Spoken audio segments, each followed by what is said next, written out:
পদত্যাগ সহ বেশ কয়েকটি দাবিতে এবার হরতালের ডাক দিয়েছেন শেখ হাসিনা।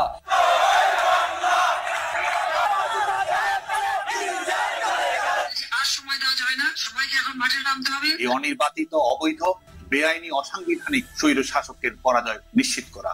আগামী 20 জানুয়ারি মাঠে নামছে আওয়ামী লীগ। ইতিমধ্যে আওয়ামী লীগ অনেকবার রাজপথে আন্দোলন করলেও শক্তভাবে ধরে রাখতে পারেনি তাদের অবস্থান। তবে এবার 19 তারিখ শেখ হাসিনা দেশে ফিরে ঢাকায় ভাষণ দিয়ে 20 জানুয়ারি রাজপথে অবস্থান নেবে আওয়ামী লীগের সকল সমর্থক সহ নেতাকর্মীরা। আর সময় দেওয়া যায় না, সবাইকে এখন মাঠে নামতে হবে, প্রতিবাদ করতে হবে। আর এই জাতিবিদ্যা প্রত্যাবর্তন দিবস হিসেবে সাধারণ মানুষের কাছে দাঁড়াতে হবে, যার যতটুকু সম্মত আছে সেভাবে গরিব মানুষের কাছে সাহায্য করেন।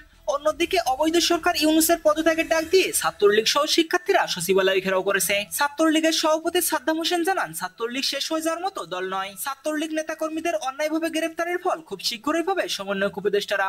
ফ্যাসিস্ট ইউনূসের রিসেট বাটন দুমড়ে মুছড়ে দিয়ে দেশরত্ন শেখ হাসিনার জন্য আমাদের সংগ্রাম আমরা অব্যাহত রাখব। এছাড়া সমন্বয়করা আওয়ামী লীগকে স্বৈরাচার বলে আখ্যা দিলেও দেশের 80% জনগণ এখনো শেখ হাসিনাকে দেখতে চায়। আমার খালি সারা বিশ্বের কাছে দাবি, শেখ হাসিনা এই দেশে ইলেকশন করুক। 1 কেজি চাল কিনতে পারে না, আর গাড়ি চালাই 500 টাকা কামাই, আর 1 কেজি চাল কিনে লাগবে শেখ হাসিনারে। এখন যে সরকার আছে ওই টেকবে না।